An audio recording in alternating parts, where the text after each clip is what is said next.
राधे राधे दोस्तों। कई लोग कहते हैं कि ज़्यादा भगवान का नाम जाप नहीं करना चाहिए क्योंकि ज़्यादा दुख मिलते हैं।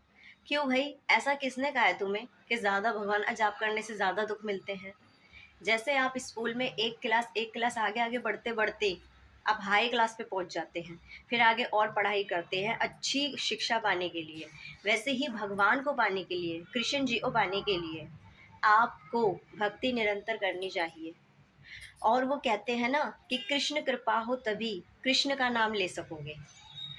तो कृष्ण की कृपा जब हम पे होती है, जब हमारी राधा रानी की कृपा हम पर होती है ना, तो ही हम उनकी भक्ति में लीन हो जाते हैं, उनकी भक्ति को महसूस कर पाते हैं और हम उस दुनिया में एक एक अलग ही दुनिया में जा पाते हैं। अगर आप स्पिरिचुअल जर्नी में आ रहे हैं या आप भक्ति मार्ग पे हैं या आप पूजा पाठ में हैं, तो आप बहुत सही जा रहे हैं, क्योंकि एक भगवान ही है। ये जो भगवान है ना, बस एक यही है जो हमारी लाइफ को एक स्टेबिलिटी दे सकते हैं, जो हमें इस लायक बनाते हैं कि हम अच्छे कर्म करें या बुरे कर्म करें। अच्छे कर्म करते हैं तो उसका ये मतलब नहीं है कि भाई आपको दुख नहीं मिलेंगे। देखिए, दुख एक पार्ट ऑफ लाइफ है, वो आएगा ही आएगा, लेकिन उसके पीछे पीछे चल के सुख भी आएगा। जब हम दुखी होते हैं तो हम कहते हैं अरे भगवान हमें कितना दुख दे दिया, हम तो कितना अच्छे थे, हम तो इतने अच्छे हैं, हमने तो किसी अब बुरा नहीं किया है। और जब हमारे साथ अच्छा चल रहा होता है, जब हम खुश होते हैं, तो हम कहते हैं हमारे अच्छे कर्मों का नतीजा है। तो फिर दुख मिलने पे हम ये क्यों नहीं कहते कि हमने भी किसी हद बुरा किया होगा तो हमारे साथ ये सब हो रहा है। एक्सेप्टेंस बहुत बड़ी है चीज़ लाइफ में। जितना जल्दी आप चीज़ों को एक्सेप्ट करेंगे उतना जल्दी आप लाइफ को समझ पाएंगे।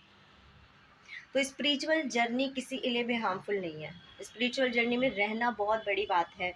ये प्रूव करता है कि भगवान जी आप पे मेहरबान है, भगवान जी को आपसे कितना प्यार, और भगवान आपसे कुछ नहीं चाहिए। एट दैट टाइम आप सच्चे दिल से जब उनकी भक्ति करते हैं, नाम जाप करते हैं, तो वो आपकी लाइफ को बैलेंस करने के लिए आपको मार्ग दिखाते हैं। आज आपकी लाइफ में जो भी ट्रबल चल रहा है, जो भी प्रॉब्लम्स चल रही हैं, एक टाइम पे वो ख़त्म हो जाएंगी। बट उन सब को पीछे करते हुए आज आप अपनी लाइफ का जो कर्तव्य पालन है, जो जो चीज़ें हैं, जो आपकी ड्यूटीज़ हैं, आप उनको अच्छे से निभाइए। आप जब अपनी लाइफ को बैलेंस करके चलेंगे, समझदार रहेंगे, भक्ति मार्ग पे रहेंगे, ईश्वर से जुड़ेंगे, तो ईश्वर आपको कभी नहीं डूबने देगा, क्योंकि हमारी नाव जो है ना, इन्हीं के हाथों में है। राधे राधे।